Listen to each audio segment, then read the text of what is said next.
Hi guys, welcome to this session on modeling, in which we are going to build our own model which permits us pass in these kinds of inputs, and it tells us whether the input is that of a person who is sad, angry, or happy.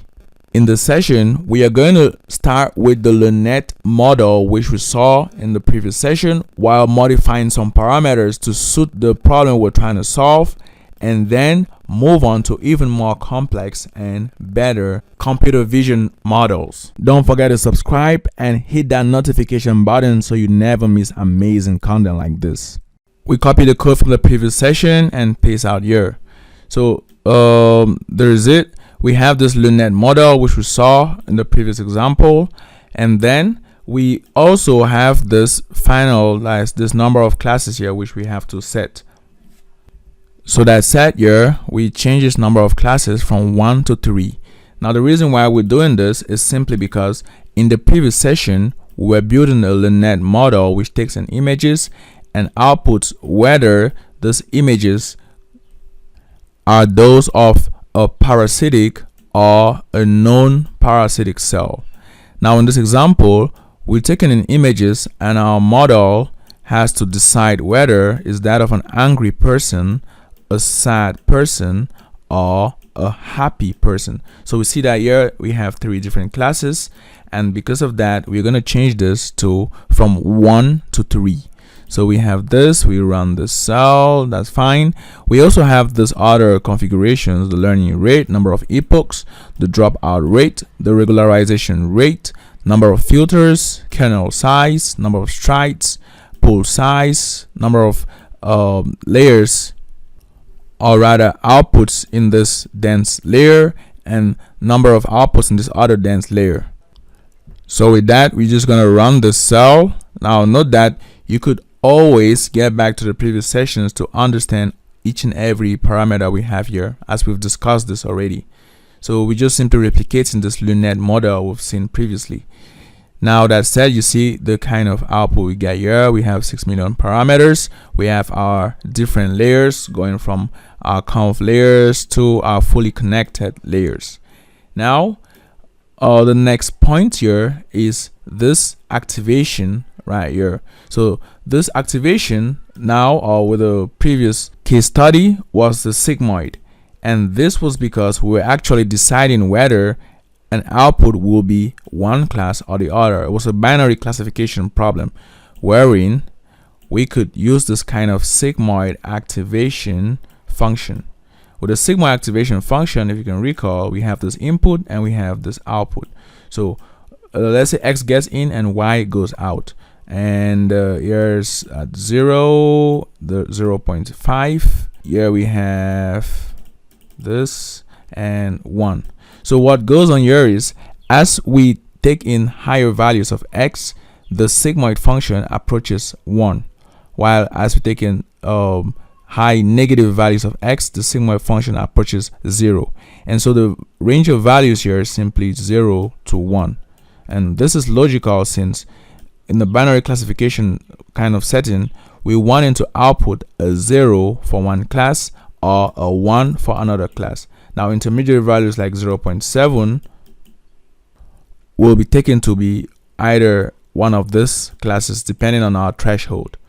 But then the role of the sigma here is to make sure that all our values, that's based on all the inputs, we are able to have an output which always lies between 0 and 1. As we could see here, you see that we're always in this range here, 0 to 1. Now in the case where we're having a multi-class problem, like in this our case where we have 3 different classes like this and that, what we don't want is to just say, for example, here we have an output 0.1, output 0.7, output say 1. So we do not want this kind of outputs right here, since we're dealing with a multi-class problem with single level. Since here our output cannot be 2 of these classes, so in some problems or some kind of problems, we may have a situation where the person is maybe sad and say angry at the same time. Now in those kinds of situations, you could afford to have these kinds of outputs where, say, these two classes have high values. Nonetheless, in the kind of problem we're trying to solve, we want the model to choose or pick only one out of the three different classes. So we are not going to pick two or one, we're going to pick only one.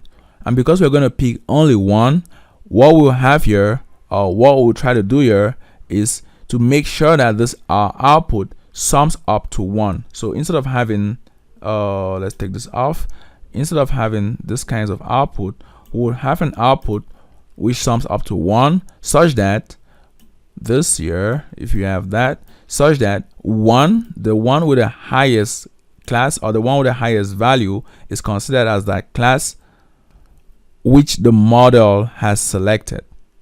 And so we could have different kinds of values. We could have, say, 0.1 here, 0.2, but here, since we already have 0.1, 0.2, we're going to have 0.7, since we want to ensure that the sum of all those values should give us 1. If you look at this, 0.3 plus 0.7 gives 1.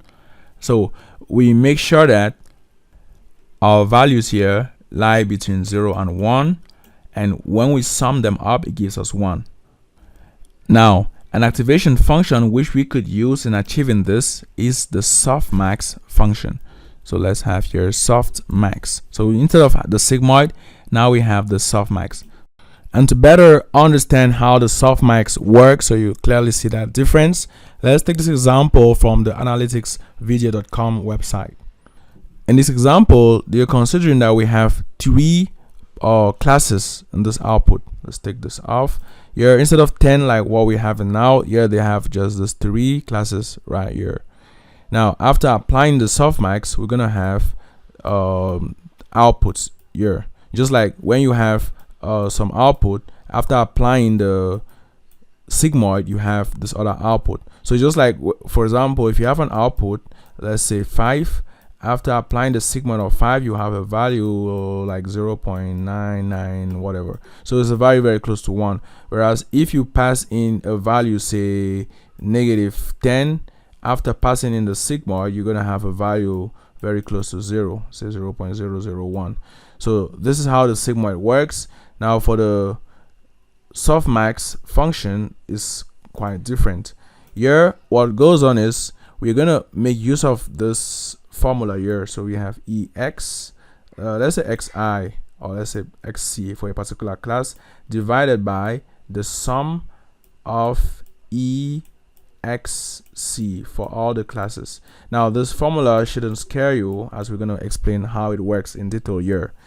That said, we have in this input, just like with the sigmoid, where you have the input coming from the output of the dense layer.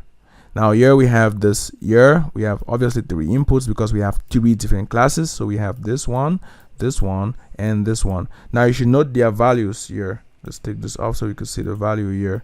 So you note their values. This one is 2.33, -1.46, 0.56. Now once we have this, we're going to simply apply this formula, and the way it's applied is as such. You take this value 2.33, you have the exponential of that value, so you have e to the power of 2.33, as you see here, of that particular class, divided by the sum of all these exponentials for all the different classes. So here you have e to the power of 2.33, there is it, divided by e to the power of 2.33 plus here e to the power of -1.46 plus e to the power of 0.56. So you have all this summed up. That's basically what this formula here means. For all the different classes, sum up e to the power of the values that these classes take up.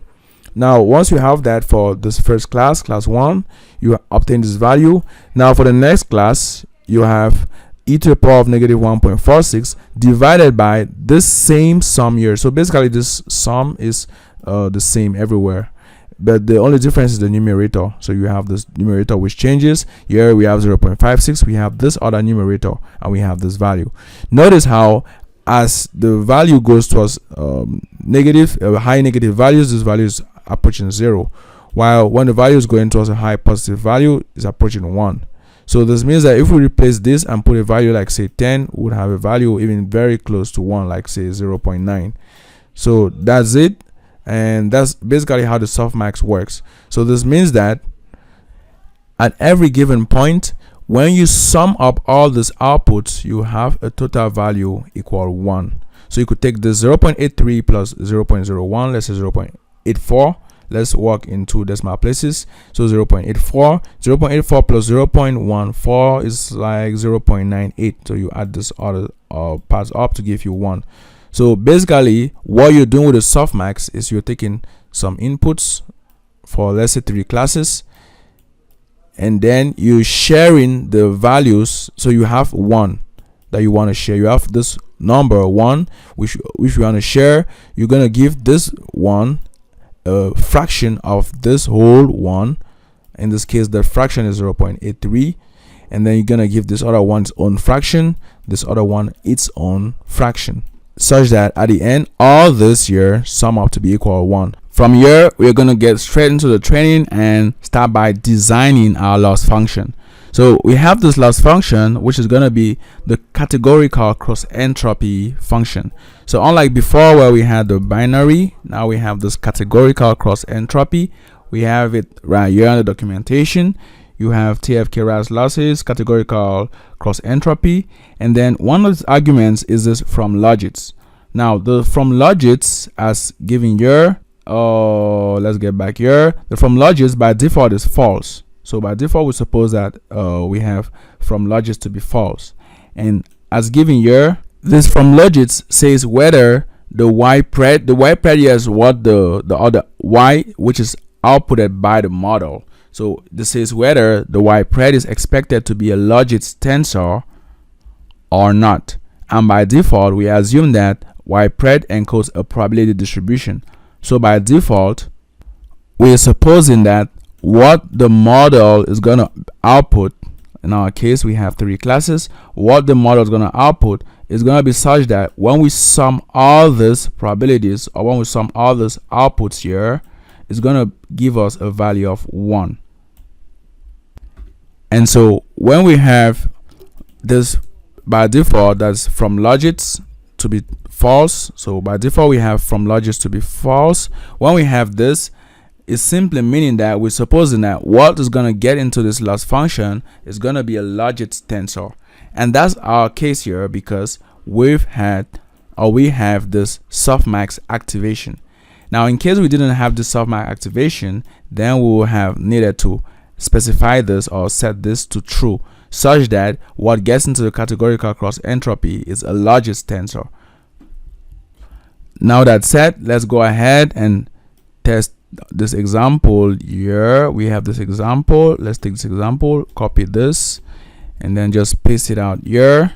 So we have this example. There we go.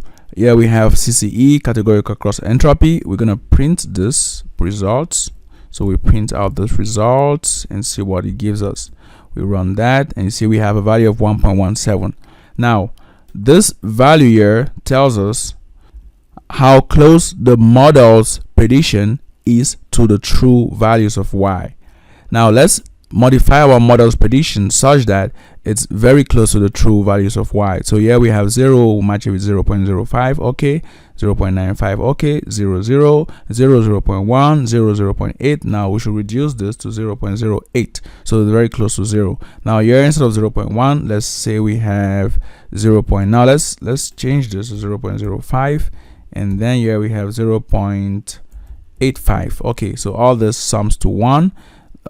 This 2 sums to 1. That's it. You see they are very close now. Now with this, we run the cell again, and what do you notice? You see the value drops by almost a factor of 10. So this shows us that these two are very close to each other.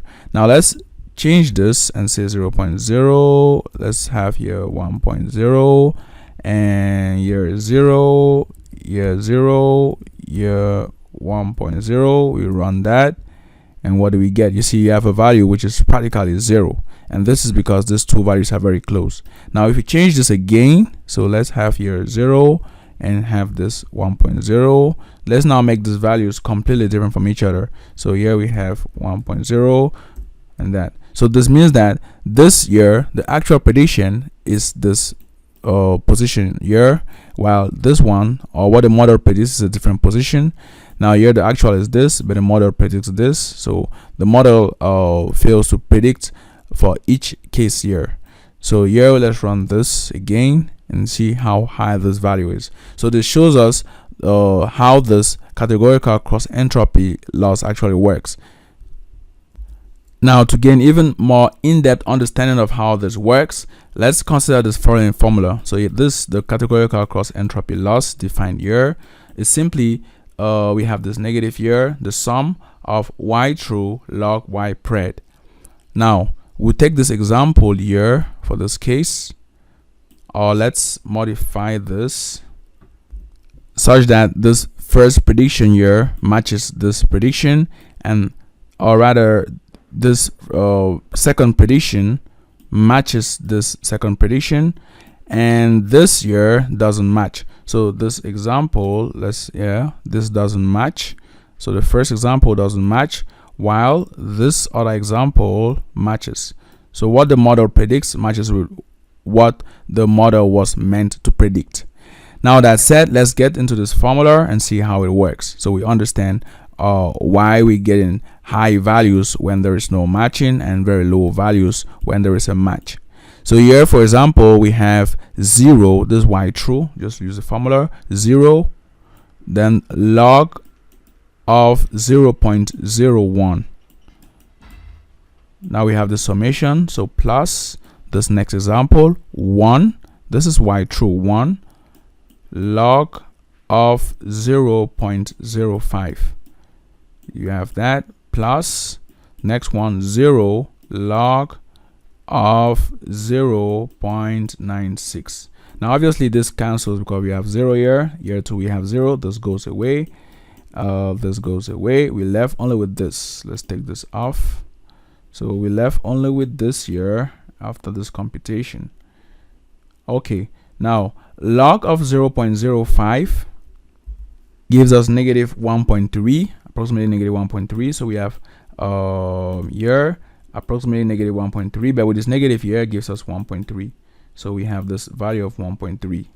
Now let's take this other example here. For this other case where there is a matching, we have 0 log of 0.1. because we have 0 is not going to be considered.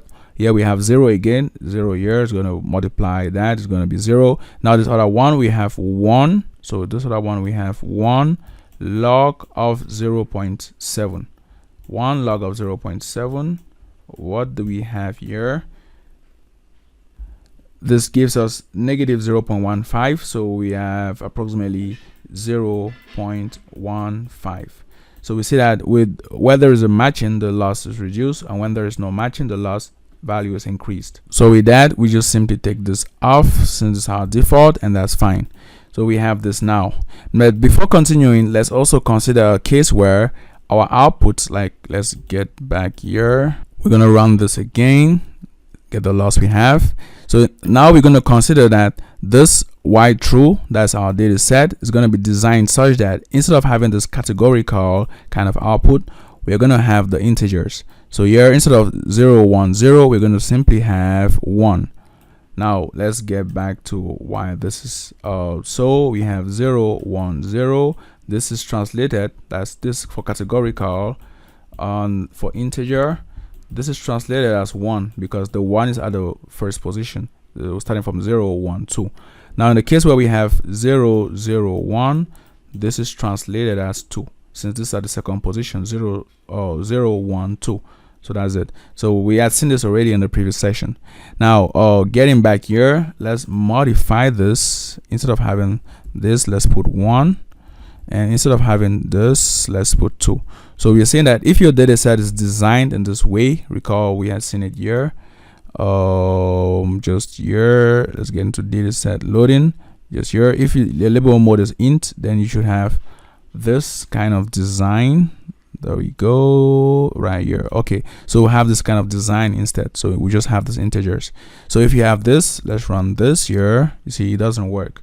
Now, what we'll do in the case where we have this kind of output is we're going to use a sparse categorical. So instead of the categorical, we have the sparse categorical. You see, you run that and you have the exact same answer you would have in the case where it was categorical.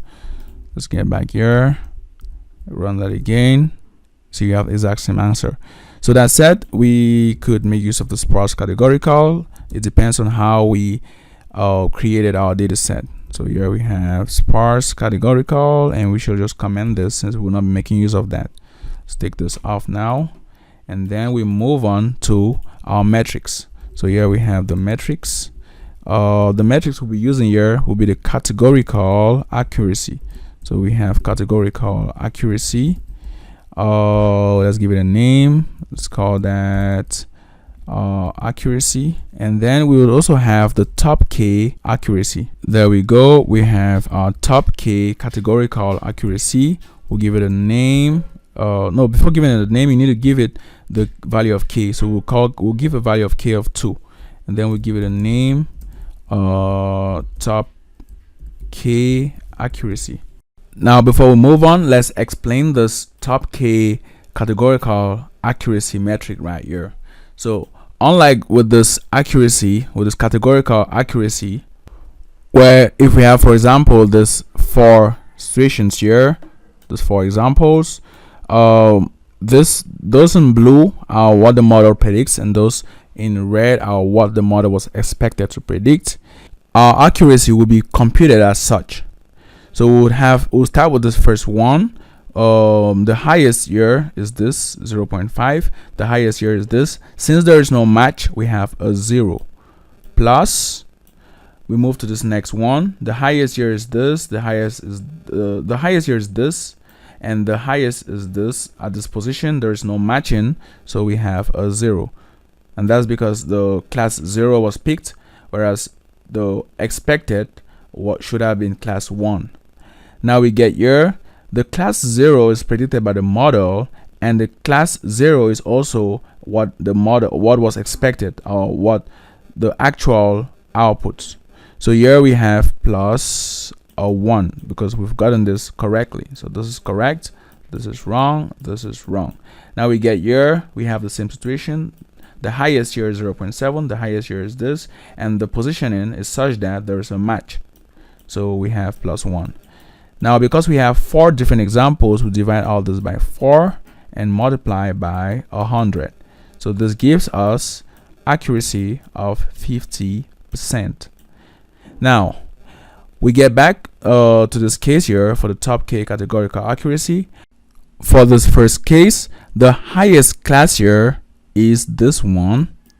The second highest class is this other one here. So we have this highest class, second, and we have this third. So it's in this order. For this one here, this is our first. We have 2 of them, and then this one, this is our first, and this is 0.05. So here we have 2 of them. This here, this is our first, and this is our second. So because we've selected K equal 2, we're interested in just our first 2 highest predictions. So with the top K categorical accuracy, we are not interested in making sure that the highest prediction here matches the highest prediction here. What we're interested in here is if any of the 2 highest matches the highest prediction we expect. So if any of the 2 predictions of the model matches the exact prediction the model should have predicted, then we'll give that, or we consider that as a correct prediction.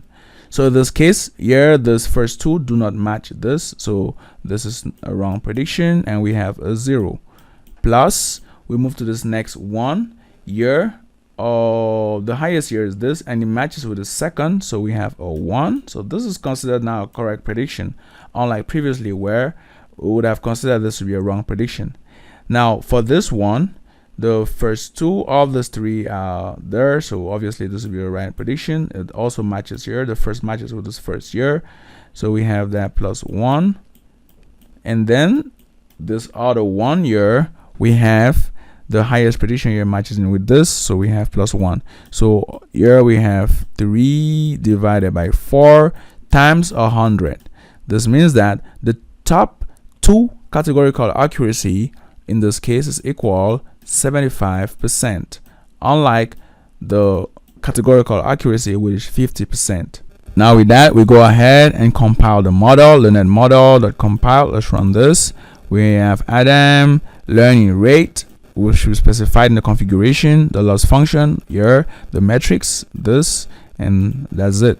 So we compile our model and then we set now to train. There we go. Let's paste this out, and here instead of this here, we should have configuration number of epochs. Then obviously we have our training data set and we have our validation data set.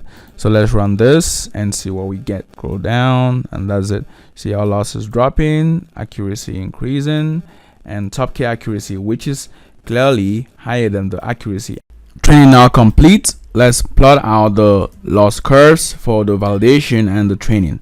As you could see here, both the validation and training losses all drop together, while the accuracies for the validation and training also increase up to this point here. So it's almost getting to a value of 1. Now you could check this out here. You see the accuracy 97.8%, here 98.19%. So the model is performing quite well. We could evaluate this model on our validation data, and here we have the learned model dot evaluate. So we call the evaluate method, and then we pass in the validation dataset. Okay, so we run this, and there we go. We have a loss of 0.035, accuracy 98.33%, top K, or better still, top 2 accuracy 99.88%. Now note that given that the model isn't overfitting, the model keeps or the model's metrics keep increasing. What you could do here is increase the number of epochs, so we could train for more epochs to get even better results. Now we're ready to test out this model on some image in our testing data set. So here we're gonna have this image, or let's call it test image. We have test image, which is gonna be read, which is gonna be this image we're gonna read using OpenCV library. So we have here cv2.imread, and then just in here, let's open this up in the test. Let's take up, say, happy. We copy this path here. Let's copy this path, paste it out here. There we go. And then we're gonna convert this into a tensor. Let's close this. We have here now our test image, or let's say im is equal tf.constant test image, and then we're gonna specify the data type. So here is float 32, and then with that we're just gonna pass this. So let's print out the output. Let's first of all print out the shape. See the image shape, 90 by 90 by 3. Then we're gonna pass this into our model directly, because as we have designed this, we have put in the resizing in the model and the rescaling too. So we're going to resize and then we're going to rescale in the model, such that now we do not need to do that out of the model. So that said, let's get back here, and all we need to do is call our learned model. But before calling that, we need to add one dimension, since we're passing this input in the model as batches. So we add the batch dimension here, tf.expand dimensions, and then we have the image. We specify the axis 0. Okay, so once we have this, now let's have our learned model which takes in that image. So here we're going to print out this output. I'll print out what our model gives us. We get in this error here where we're told that there is this incompatibility issues between the input image and what the model expects. That said, we get back to the model and we notice that we didn't actually put the resizing.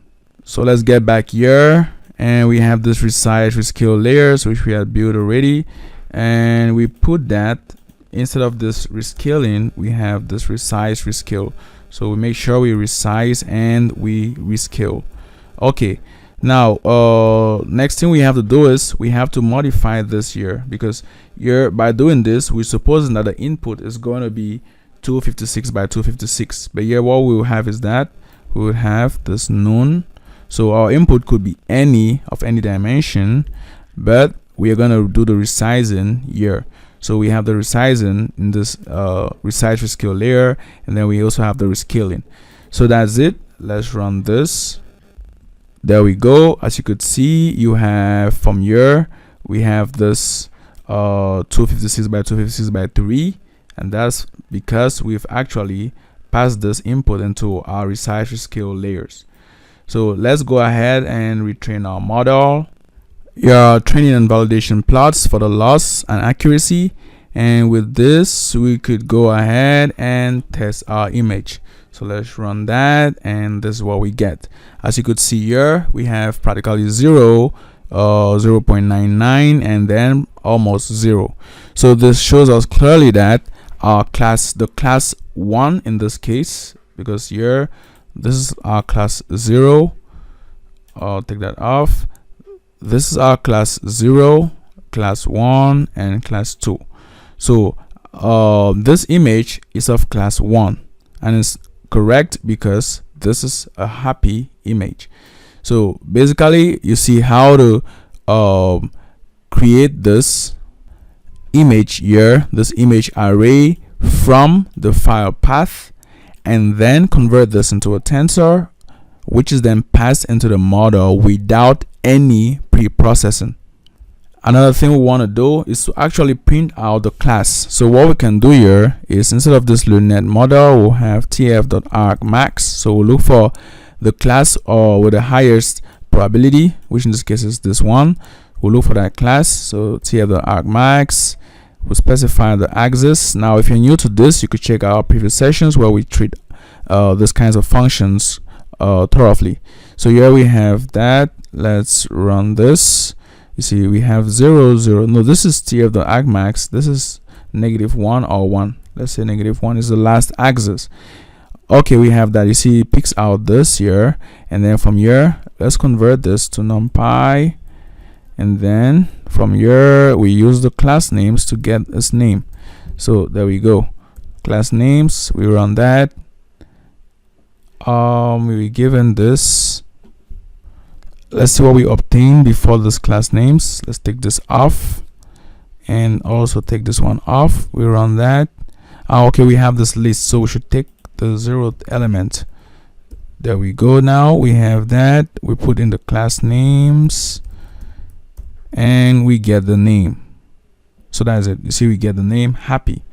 Okay, so with that, now let's do one last test. Let's take SAT for example, and we see how easy it is to carry out such tests. Let's pick out an image here. Let's take this one. You could actually view this image here. So that's it. This one the same image. Take out this other one. You see we have this. Okay, so let's copy this path. Take this off. Take this off. Scroll up and then simply paste it here.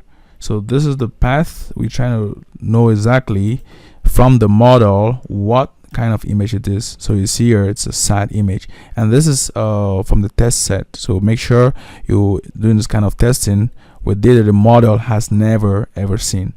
Okay, so that's it. Model is performing quite well. We can do something similar to what we had here, but with the difference that instead of just giving out these labels, we'll give out not only these labels but also what the model predicts. So let's copy this code here, get back to our testing. There we go, and paste it out here. Okay, so again, we're not going to use the train but the validation data set.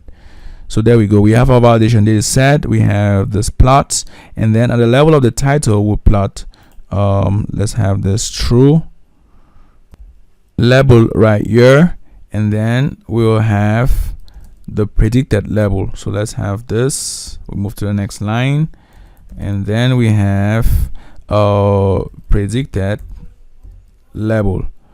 Predicted label. There we go. and that's fine. So we have this predicted label, and we'll get it from here. So we could simply have LeNet model.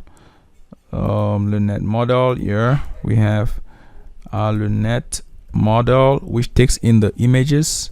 So it takes in the image, selects a particular image, and let's expand dim. So we have expand dimension, taking that image, axis equals 0, and we close that. Okay, so we have this, we pass in the LeNet model, and we have this output. Now we are going to do something similar again to what we had here. Basically it's even this here, so let's just copy this. Let's just copy this and replace it right here. So it's the same thing we're trying to do. All we're trying to do here is actually passing the image into the model and get its class. So we compare with the actual label. So here we have this class names, and this we have plus. This should be fine, and that's it. With this now, let's run the cell and see what we get. Scroll. Here's what we get. You see the model, this is supposed to be true. The model here doesn't perform quite well, unlike what we had in this evaluation. So let's check out our code and see if there's any errors. Scroll this way. Here you see we have im, this is supposed to be images, so we have that. That's why you see the predicted is always sad. So we have always predicted label always sad, because we had taken, or we had picked just one image and it's not dynamic. So here we have these images. We select the particular image, and we run this again. They should be fine. We get in this error because we didn't add the batch dimension, unlike here where we added a batch dimension before passing in here. So let's get back, and then we're going to replace that images, the image, with this code here. So let's get back here and then replace this with this code. Note that we've treated this already in previous sessions, so you could always check out if you're new to methods like expand dims. Okay, we run that and see what we get. Okay, so that's it. This is what we get. You see happy, happy, angry, happy, true label happy, predicted happy.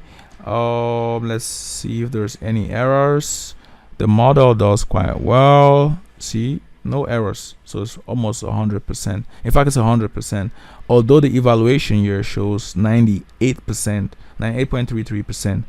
The next thing we'll do is plot out the confusion metrics. So we're going to go through our validation data for im label in our validation data set. We are going to store these labels in this list right here. So we have labels that append the label, and then we also have predicted that append the LeNet model, which takes in the images. So here we have what the model predicts and what the model should predict. So here we have predicted, create this list, and then labels, we also have this list. There we go. So we have now this, that's it. So with this now, let's run the cell, and then before moving on, we'll convert this to numpy format so we could easily manipulate it. So we have this as numpy. We run this again, that's fine. Then here we could print out the labels. We have labels, let's print this out. There we go. You see the labels, the different labels. Now let's try to flatten out all those different labels right here. So let's have this to be flattened. Now let's scroll up, see this. They're in batches of 32, so we can actually see that here. Let's scroll down a bit. You see we have this batch here, then we have the next batch, and so on and so forth. But then this output format isn't exactly what we want. What we want is the classes, that's the class with the highest score. So instead of this one hot representation, we want the integer representation. So what we're gonna do here is use the argmax. So let's print out the argmax of this. Oops, let's get back up. Let's print out the argmax of this. There we go, and then we specify the last axis. So we have that, and we run that. or we getting an error, or we have this error. Now let's do this. Let's pick out, or let's simply select here up to the last value. Now this error should be coming in because we have batches of 32, but it happens that if you have a data, let's suppose that you have a data set of 48 items. Now if you break this in batches of 32, then you have let's even say 98. Okay, so here you have the first batch 32, the next batch 32, the next batch 32. So here you already have 96 elements, and then the last batch will be 2, because you want to have 98 elements. Here you have 96 plus 2 giving 98. So because of this last batch here, we get in this error here. So because of that, we get the error. So what we could do is print right up to this last batch. So let's run that. So we're not going to pick out the last batch here. We're not picking out the last batch. So we go from the first batch to right up to the batch before the last one. So let's run this now, and you see that that's fine. So this works out well. We could even print out, say, the first 2 batches. Let's print out the first 2 batches. So you see what that looks like. You see, this is the first 2 batches. You have this here and this. Now from here you could actually flatten. So you could do this, you flatten this, so you get all this in this single or one dimension list. So this is what we want to get. Now let's move on. So let's get back to this. We have right up to the last batch. We run this, and there we go. So this is what we get. So we've actually flattened out all these elements. Now if you print out the length of this here, see, you print out this length, you see you have 6,784 elements. So now basically we want to compare these different predictions here. We want to compare these predictions. Let's take this length off. We want to compare this labels, sorry, we want to compare all those labels with the model's predictions. So here we could repeat the same process with the predicted. Let's have predicted, or predicted. We run that. You see we have these 2 lists here. You see already that they are quite similar, although this one misses out. So what we're doing is we having this list and this other list. This for the predicted and this for the labels. So now that we have this set, let's define, or let's redefine our pred. Let's say pred, we'll call pred to be this here. So this is our pred, which will flatten out. So these are the different predictions by the model, and then this is what the model was supposed to predict. So here are the levels. So preds and levels. Okay, so let's have that. We run that cell, and then we get back to the code for the confusion matrix which we had previously. So basically here we had seen in the previous sessions, we define this threshold because we have a binary classification problem. Here, since we have different classes, we wouldn't define that. We will just simply pass in as here this different predictions. So for the labels and for the predicted, we have that. Let's simply copy this out and paste out here. So we've seen this already. Let's take this off. Now we have label, and then here we have the predictions. There we go. We're going to print out this confusion matrix.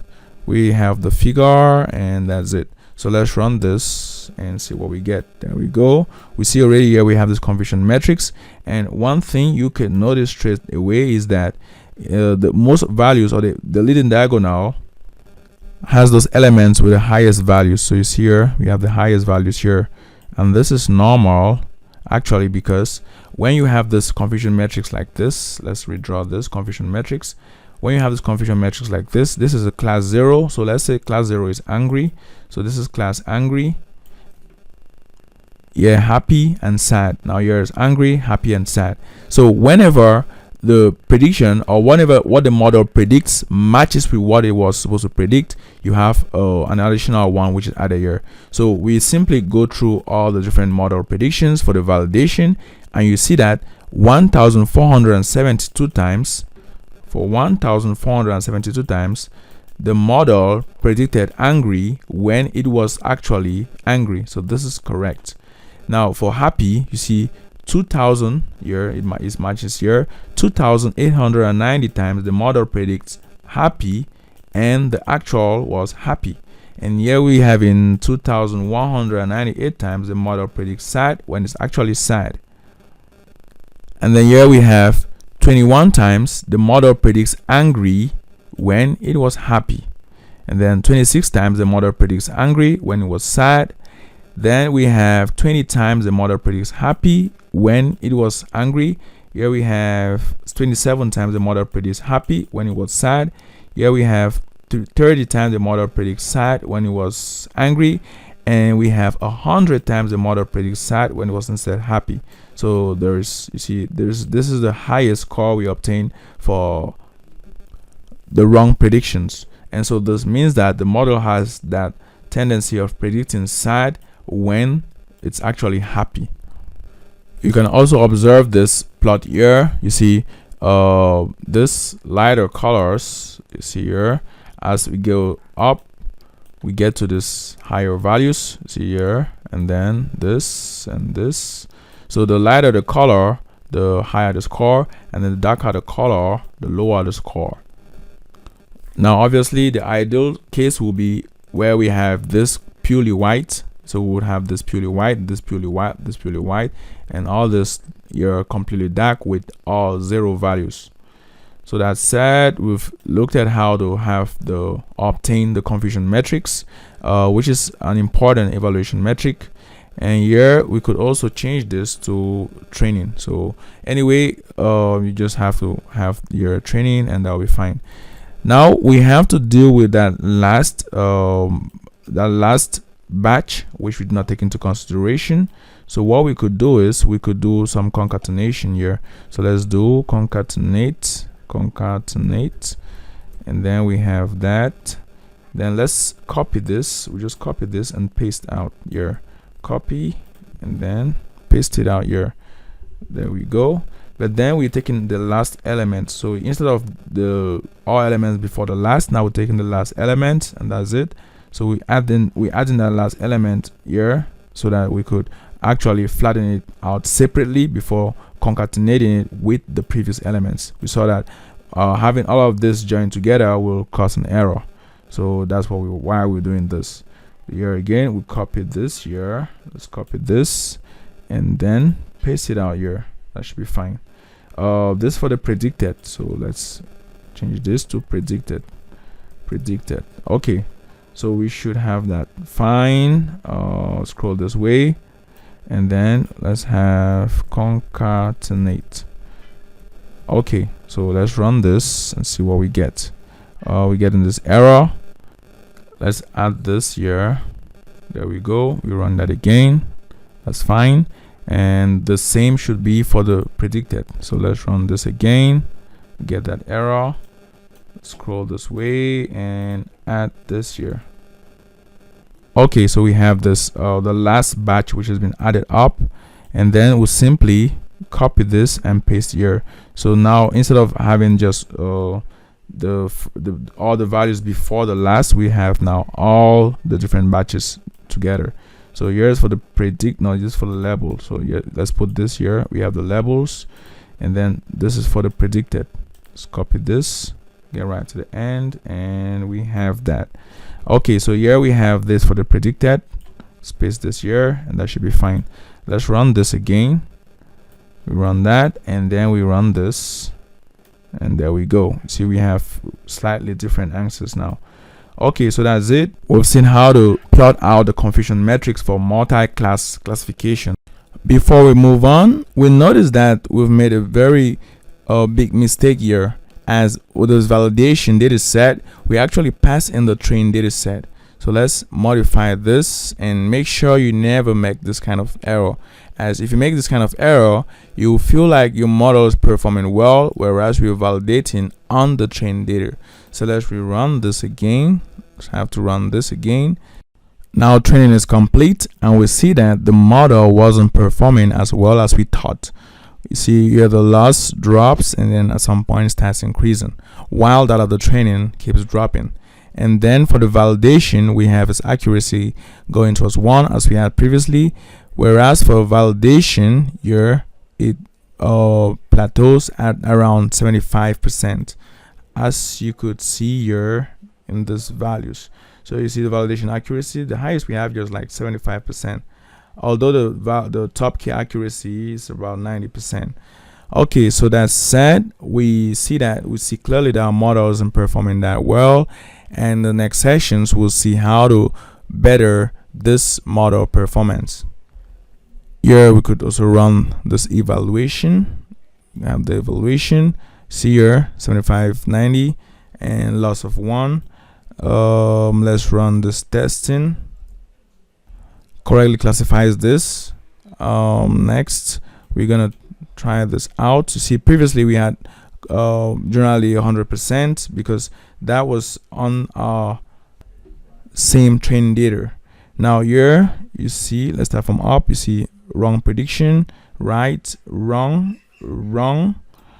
You have here wrong, right, wrong. You see that out of the 16 different predictions, we have 10 out of 16 right. So running that, you see you have that is 62% on this little sample which we took here.